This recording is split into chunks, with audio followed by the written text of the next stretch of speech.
Today we are going to start our practical number 1 of Introduction to Yoga Basic Theory Science and Techniques Lab, which has a course code of BPHY 1013, and the practical one is your Sushma Vyayam, which is also called as Thilikarna Vyayam and Surya Namaskars.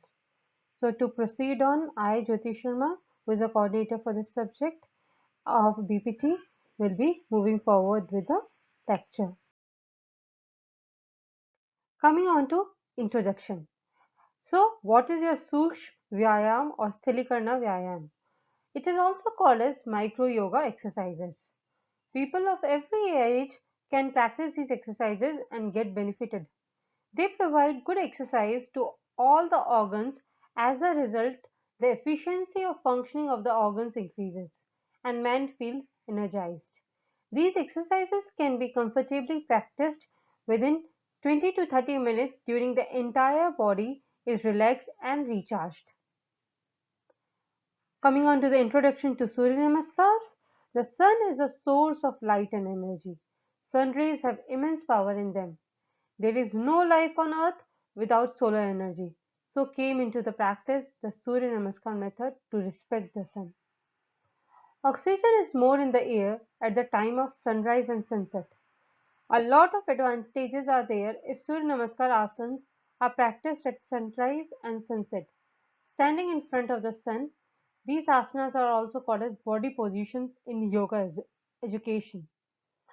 Generally, 12 body positions are postured, that means 12 asanas are practiced to form one set of Surya Namaskars. If Surya Namaskars are postured along with recitation of mantras, the solar inspiration is generated, and practicing these asanas, mind should be concentrated on respective parts of the body to be more benefited. Coming in detail about these loosening exercise or Sukshma Vyayam of each and every part of the body. So first we'll be talking about the exercises to strengthen the neck. Neck is very important part of the body. It is a part which is used continuously for every work we do. So proper care of neck is very important. The following neck loosening exercises must be done daily. Each exercises must be repeated 6 to 8 times. So first exercise if you see here is your turning your neck towards right or the left. Like if you see my face, if I turn towards my right, then this is the loosening exercises for the left side muscles, and when I turn towards left, this is a loosening exercise for the right side muscles. Similarly, taking your neck up and down, so looking up to the ceiling, that is your loosening exercises for the lower jaw line muscles, and when going down will be for the back of the neck muscles. Similarly, twisting your turn or turning your turn or ear towards your shoulder, taking your ears towards the shoulder. That is a third exercise to strengthen your neck towards the right, similarly towards the left. So that helps in your loosening your neck and strengthening your neck.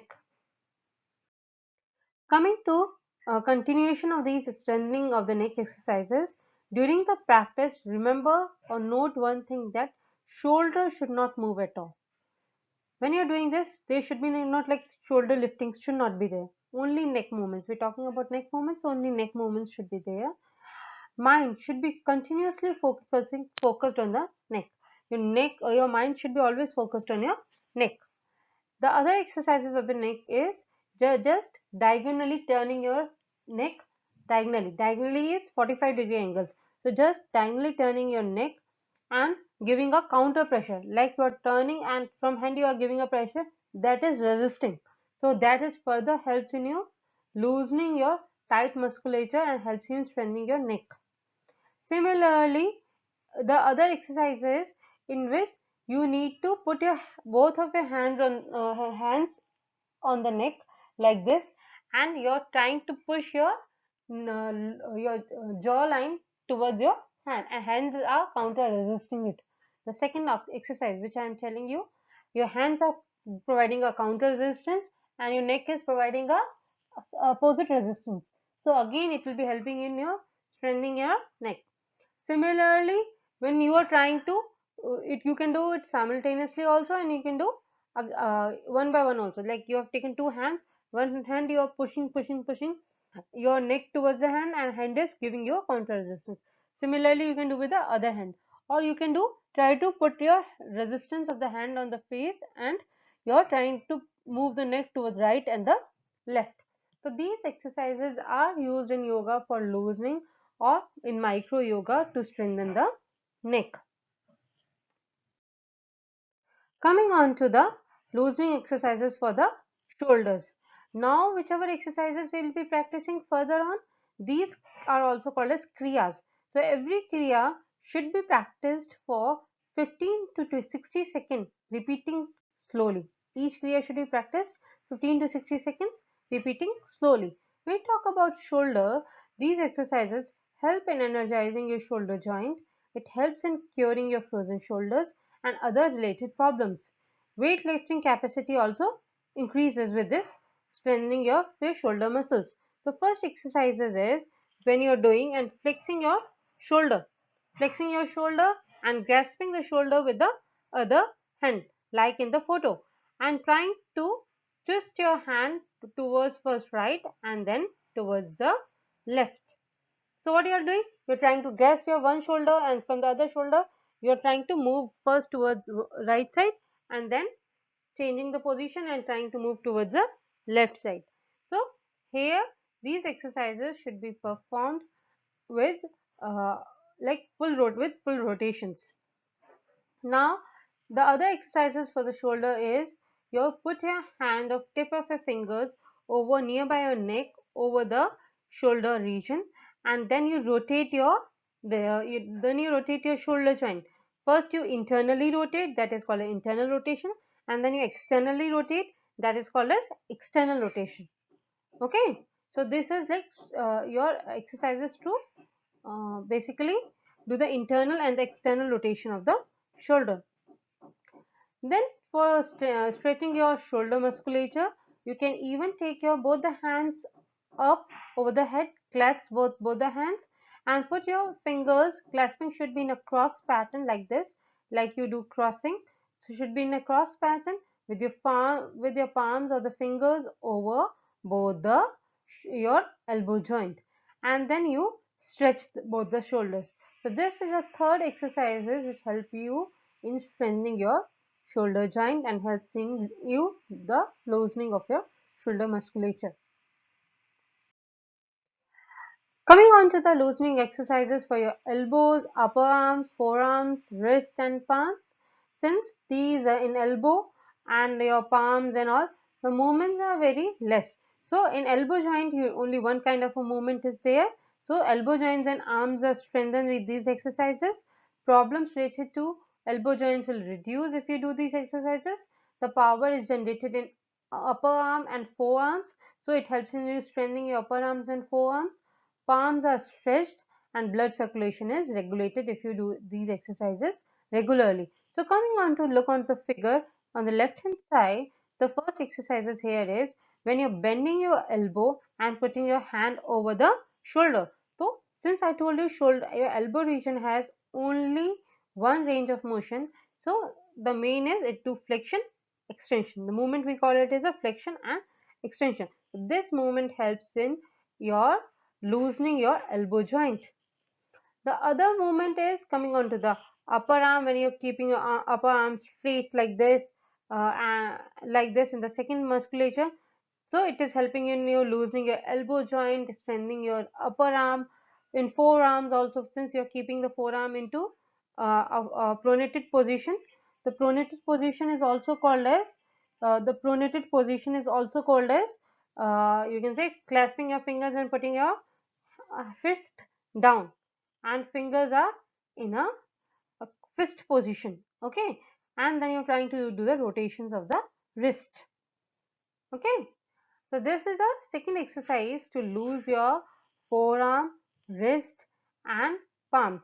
The other exercises to lose your upper arm, forearm, wrist and palm is the when you open your palms, strengthen them or straighten them and then try to stretch them up. Okay, up means towards the ceiling. So if you do this, what will be helping you? It will be loosening the lower part of your forearm muscles and the upper part of your forearm muscles along with your fingers and finger flexors and here in finger extensors.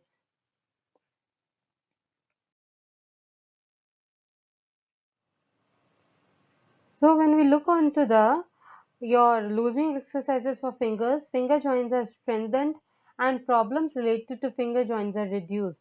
If we do these exercises for the finger joint or the loosening exercises for the finger joints helps in counting and making writing become easier. And when these exercises are practiced slowly, the heart gets strengthened and when done briskly, the fingers are strengthened and energized. So first exercise to strengthen your fingers is when with both the fingers you take both the tips of your fingers and make and push each other like this. Okay, so this finger which is shown in the figure 1 also, and both the tips of the finger give your counter force to each other and then you try to give the force to each other and then it is like this, you're trying to maintain it. It helps in your loosening your finger musculature.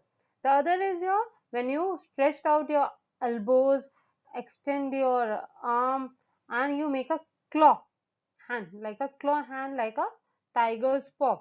So that is your by stretching your fingers straight and then making this claw hand like this. So this is again exercises to loosen your fingers.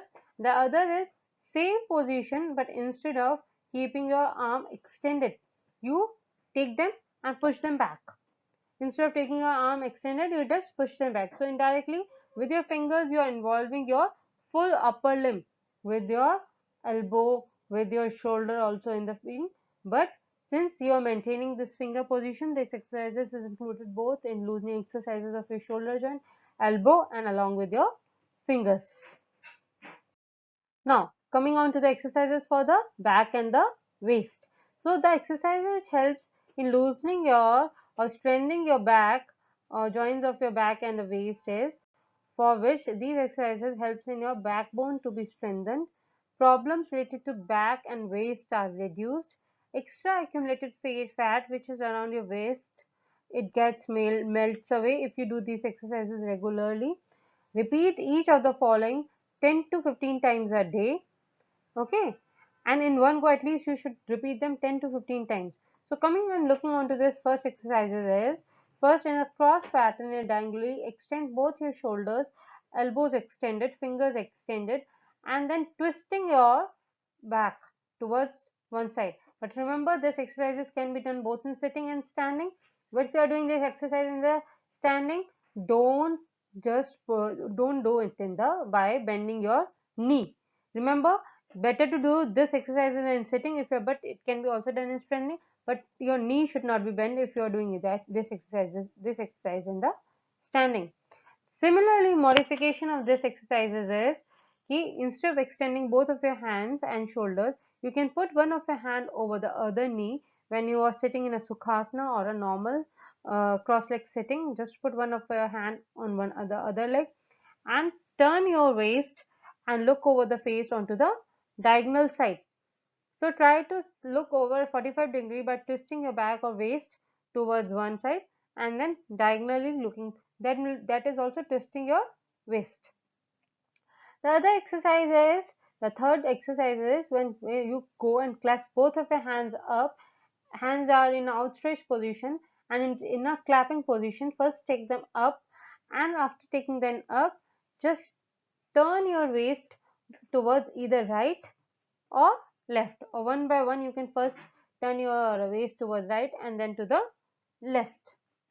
Okay, and the modification of this exercise is that you can put one of your hand over your same side knee and you can put the other hand which is over the head nearby your other ear and then twist your back, which is shown in the figure 4. Now we'll be looking over the Surya Namaskars. So the last for the few loosening exercises and now it is all about your Surya Namaskars. So everyone can practice these Surya Namaskar asanas. They should be started with first three asanas and gradually increase one after the other to finally implement 12 body positions in 12 asanas. There are mantras for Surya Namaskar, and if we go in Yoga Sutras, there are 1008 different divine mantras for Surya Namaskar. Among them, the 15 that are most popular are: first is Om Suryaya Namaha, that is salute to the life generator. Then second is Om Adityaya Namaha, salute to the first savior, the son of the cosmic mother. Om Om Anshule Namaha, salute to ray generator. Om Arkaya Namaha, salute to eradicator of evil. Om Haranyagarbhaya Namaha, salute to golden sparkle self. Om Bhaskaraya Namah, salute to the promoter of divine knowledge. Om Prabhakare Namah, salute to the light generator. Om Dinakare Namah, salute to the day maker. Om Bhanavaya Namah, salute to the great flame. Om Pushne Namah, salute to the energizer or the promoter. So if you see these 10 mantras, in all these 10 mantras, in each mantras you are respecting the god or praising the your Surya god. So in all these Surya Namaskar asanas, by doing this Surya Namaskar, we are respecting Surya or sun, so that he has given life on the earth. Otherwise, if there is no sun, there won't be no life possible. So indirectly, we are showing our gratitude to the Surya. Now we'll be talking about the sequences further. The other 10 Surya Namaskars asanas: Om Khagaya Namah, salute to the sky dweller. Then 12th one is Om Mitraya Namah, salute to the friend of all. Om Marichaya Namah, salute to the shining rays. Om Savitraya Namah, salute to the stimulator of universal energy. Om Ravaya Namah, salute to the giver of divine shine and happiness. After reciting one mantra, the Surya Namaskar is started. Any of these mantra can be started, where you can start the Surya Namaskar with any of these mantra. And one Surya Namaskar means a set of 12 asanas in a ordered pattern that we will be seeing in the next slide. But remember, prohibition or precautions while doing Surya Namaskar: people with the heart trouble, high blood pressure, spondylitis, back pain, and weakness should practice these asanas only after they are relieved of their problems. As this is also should be avoided by women during pregnancy and menstrual periods. Okay, so Surya Namaskar should not be done during these conditions. So first asanas, we are now going one by one to each and asanas. So first state is Namaskar asana, when you are just put praying to the Surya Namaskar, Surya God, or it is also called as Namaskar asana, as you are doing Namaskar. Hastana asana, as you are making a clasping your hands like you are respecting someone. So standing straight, both the hands are joined into Namaskar position. By chanting one mantra, any one mantra, breathing out Surya Namaskar is started. Smoothly, both hands are stretched in front, thumbs touching each other. And remember, awareness should always be on chanting of mantras and then onto the arms. So starting position is this, and then ending position is when your arms are extended. Followed by a second state, that is your Hastuttanasana. Okay, which is also called as Adhir Chandrasana or Hastanuttanasana. From the first state, both the hands are stretched backwards, bent back, raising the head up, thumb touching each other, breathing in, knees are not bent. Balance of the body is to maintain. When the body is bent back, if balance is lost, then there is a possibility of falling down on the back. Awareness should be on the chest. Followed by the third is Padahastasana, where bending forward with the feet are touched with both the hands, breathing out. It is try to touch the knees with the forehead, and that will be achieved with practice. Awareness should be on your knees and calves. Coming to the fourth, which is called as Ashtanghalinasana or Anjaneya Asana. From the third state, the palms are placed on the floor, the left leg is completely taken back, and toes are placed on the floor. Breathing in, both the hands are raised up, right leg is on the floor, and in the original position, initially the left knee may rest on the floor and later it should not be. Awareness should be on the center of the eyebrows, like this position. Coming on to the fifth position, that is Parvatasana. From the fourth state, both the hands are brought down, palms faced on the floor. Right leg is also taken back, placed near the left one. Waist and buttocks fully lifted up. Either one or both the heels are moved forward and backwards. Breath is inhaled and exhaled regularly, and awareness is always over the waist. Coming to the sixth state, that is called as your Shatang or Ashtang Namaskar. From the fifth state, both the knees and chin are placed on the floor as in Shashankasana, and then stretching further, the chest is also placed on the floor. Breathing out, waist and stomach are raised from the floor a little, and awareness is always on the stomach. So if you see in the last slide was having, you came into the Parvatasana and then Shashank, and from this position the final ending position is Ashtang, 8 parts of your body on the floor. Coming to the seventh stage, which is called as Sarpasana Bhajan. From here, pressing both the floor with the palms, head and chest are raised up, breathing in. The total weight of the body is rested on your toes and palms, and awareness is on the throat and neck. The eighth is Bhukampasana, or it is also called as Parvatasana. Here, the body is raised from the middle, breathe out, but the buttocks, waist, and heels are moved right and left. Either if you are able to do this asana is fine, or you can just maintain the here Parvatasana without your moving your heels right and left. Both are correct. Ninth state is Assanchalanasana. From the ninth, the left leg is brought forward, both the hands are raised up, thumb touching each other, neck and hands are stretched back, and breathing is in, or you're inhaling in. So awareness is in the center of the eyebrows. Followed by the 10th is Padahastasana. From ninth state, both the hands are placed on the floor. The right leg is brought near to the left. Breathing out, toes are touched with the fingers and knees are on your forehead. If you are able to do it, otherwise just touch your uh, palms on the floor and try to keep your knee straight. Awareness should be always on the knee and the calf. The 11th state is your Vrikshasana, where or Tadasana. From the 10th stage, breathing in, both the hands are raised up with both the thumbs touching each other. The entire body is straight and erect, and the awareness is on the entire body. And last is your again Namaskarasana and Pranamasana, where you started.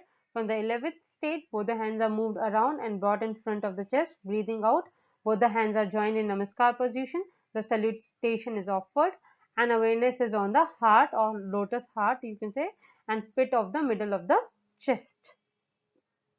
Okay. And to conclude of these loosening exercises of Sthilikarna Vyayam and your Surya Namaskar, remember that maintenance of health is assumed as a result of micro yoga practice. Before practicing any yoga asanas or any other physical exercises, micro yoga should be practiced as a warming up process, and each small process may be done for 15 to 60 seconds as per the capacity. There is a great importance to Surya Namaskars from time memorial in shape of worshipping the sun god and as a source of physical and psychological empowerment to the body and the mind. These asanas to be practiced preferably at the sunrise. People work late in the night in this mechanical age and get up late in the morning. Therefore, it may be practiced whenever one gets up and get benefits from the wonderful process. I hope you will be now practicing this Thilikarna Vyayam and Surya Namaskar in your daily life and get benefited from it. For references, you can have a look over these textbooks. Your Swami Satyananda Saraswati Asana Pranam Mudra Bandha, which is a yoga publication trust. Similarly, Swami Mukti Bonda Hadhe Yoga Pradipika, which is again a yoga publication trust. Uh, okay. Then Swami Karmananda Yogic Management of Common Diseases, which is again of yoga publication trust. And for the reference books, you can have look over the Dr. K. Ramesh Babu Asana Sutras, okay, Home of Yoga Publications. Then your Swami Prabhavananda Patanjali Yoga Sutra, Sri Ramakrishna Manth Chennai book. That these you can go through it, and any doubts, I'm always available. Thank you.